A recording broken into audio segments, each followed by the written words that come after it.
It sucks. Eczema freaking sucks, man. It gets really annoying when people say, just put cream on. Have you tried Aveeno? Hi, my name is Mina and this is Hello Fridays. Today I'm going to be talking about how I manage my eczema. As an eczema sufferer, I've started to grow into and learn more about myself as to why I have eczema, as well as how I manage it on a more sustainable way. And why not just take inventory of the eczema that I currently have? So right now I have a pretty bad patch here. I always have this one. Sometimes it comes and goes. It's here now. I also have eczema on my elbows, as well as the inner elbows. Those are the most pertinent areas that always come and go. Sometimes I really have good days, and some days I have okay days, which is today, and some days I have really, really bad days. But overall, I think I've been getting a lot better at managing it and having more good days than bad. And that's often the case with living with eczema, is you're always trying to aim to have better days than not.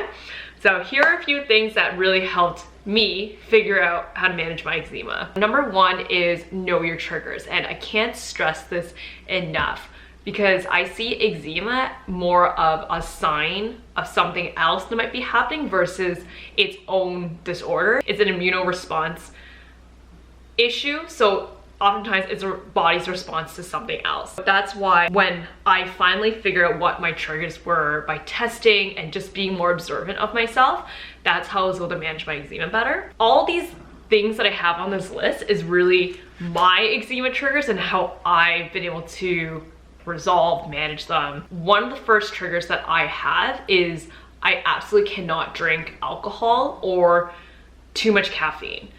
With alcohol, I know as like very much Asian person, more so Chinese, I cannot drink alcohol because my body can't process it. I get really hot, I get really itchy, and that results in me itching myself when I drink.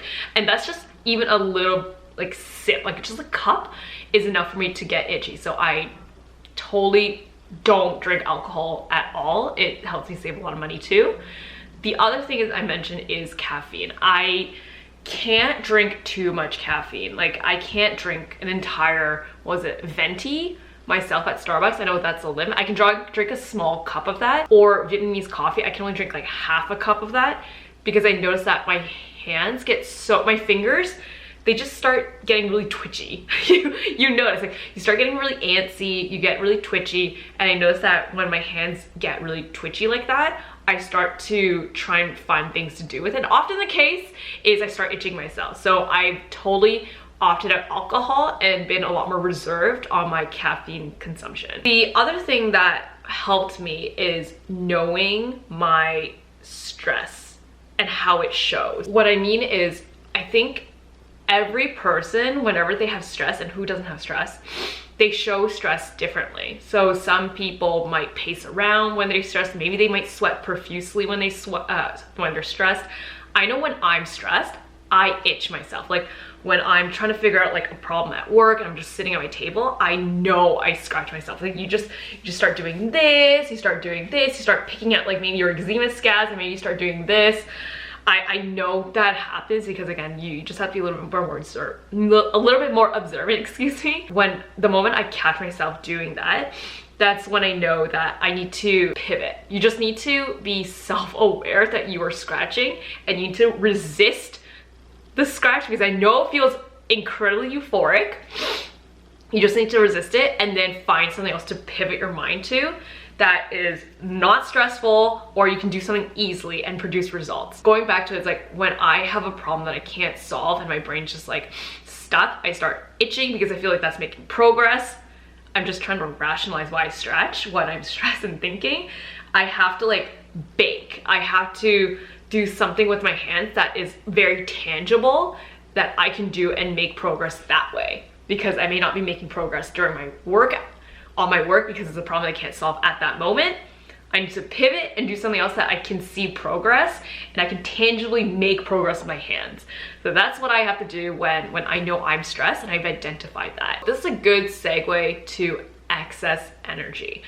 I know I also scratch when I have excess energy. Going back to what I just said is, if I'm stressed, I often do have excess energy because I can't produce the result that I want at that time. So I need to do something else that I can immediately produce results in.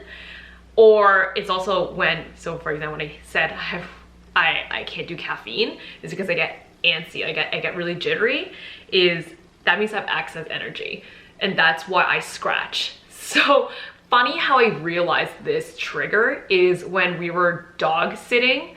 I know this dog was really anxious, and I've also looked at other videos of learning dog psychology because I really want a dog, is dogs do scratch themselves when, and like they bite themselves, they do this, like they use their teeth and to scratch their paws when they're anxious and when they have excess energy, when they haven't gone for a walk. Oftentimes people say in order for dogs to stop hurting themselves in that way and stop scratching themselves obsessively is to take them out for a walk and take them to go exercise.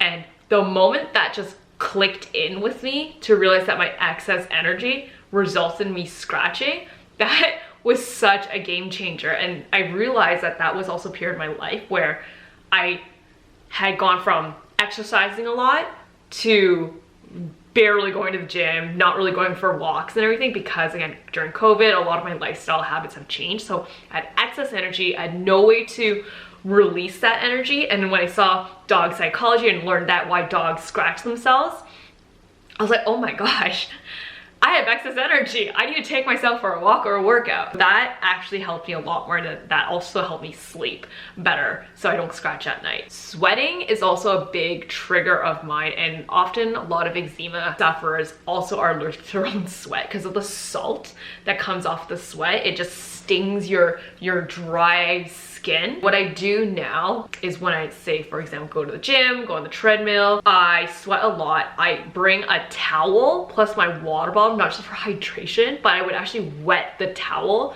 to wipe the sweat off me and then use the dry side to then dry it off a little bit. And that helped immensely so the sweat is not just like sitting on your skin.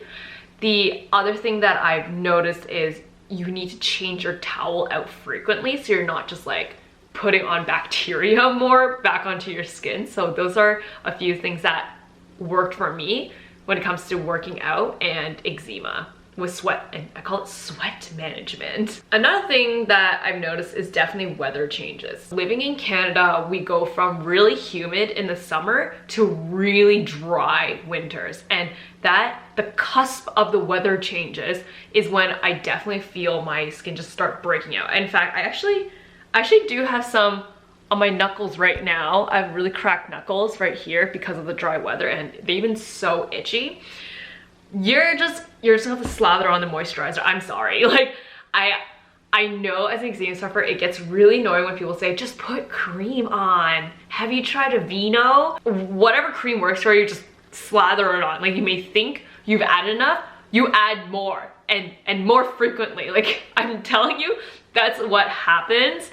And that's what worked for me with the weather changes. I mean, you can also put the humidifier, but at the end of the day, you need a lid, like a Tupperware lid, on top of your skin to retain all the moisturizer that you're probably losing due to weather changes. Speaking of moisturizing, I want to get to skincare, and I've gotten a lot better with my skincare routine when it comes to simplifying it.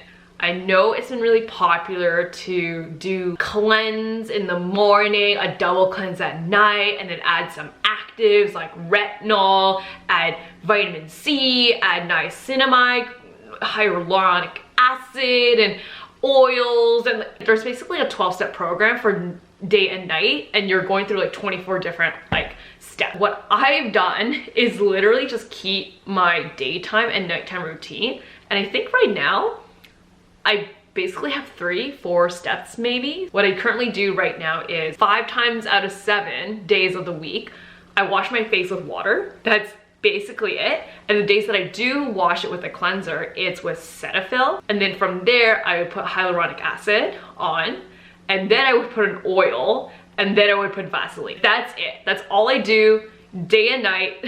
And that's really worked for me because, again, I remember trying to use like Skin FX, which worked a little bit at a time, and I tried to use like vitamin C. I used like, because my skin was dry, I also used like a chemical peeler. It's a very, very mild chemical peeler, but again, like My skin was already so sensitive and I was trying to do so much. I was also trying to eliminate like wrinkles, even out my face. I realized a simplified routine gives my skin time to just like breathe and adapt. And also because your skin's so sensitive, why would you want to put that many things on it?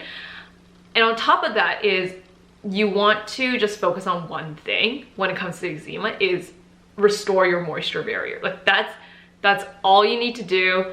Don't worry about your acne. Don't worry about the wrinkles. Don't worry about your hyperpigmentation. Like just don't worry about it.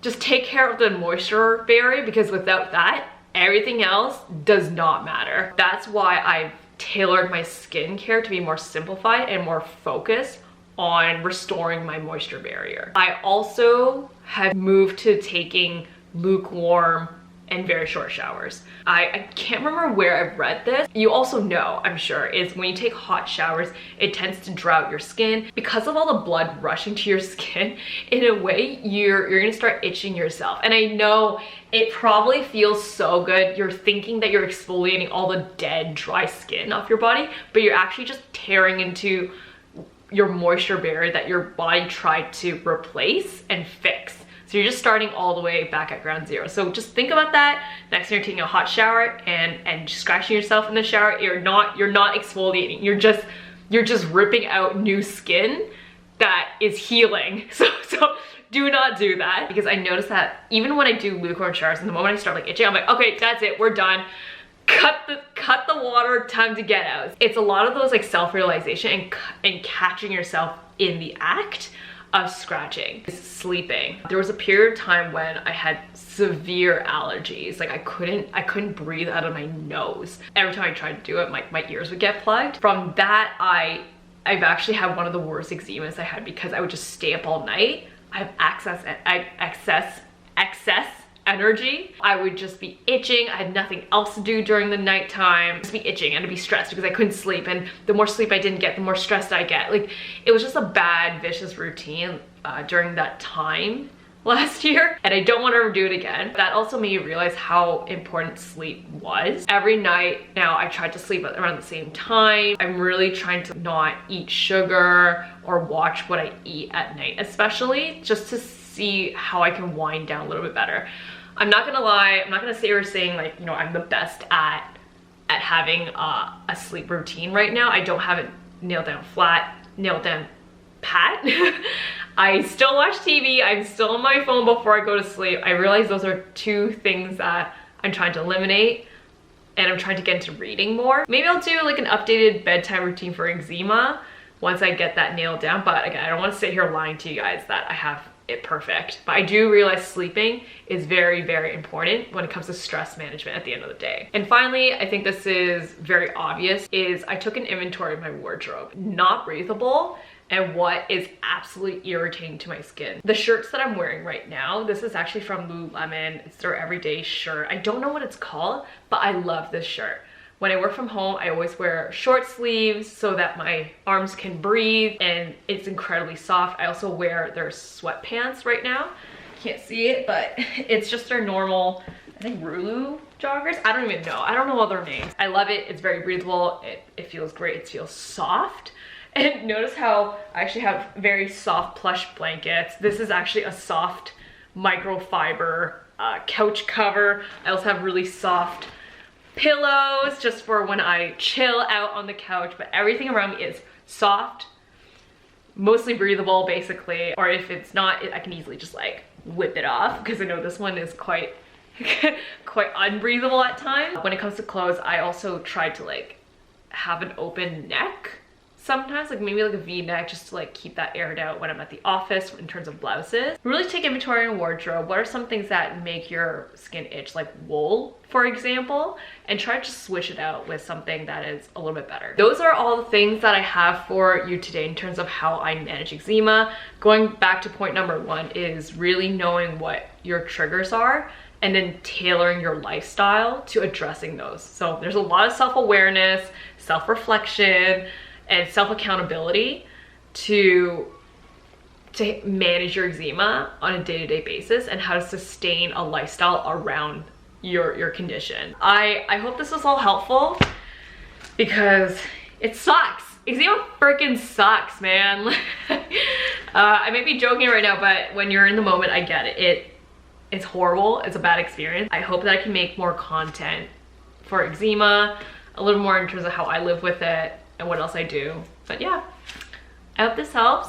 I hope you're having a great day, and I'll see you guys next time. Bye.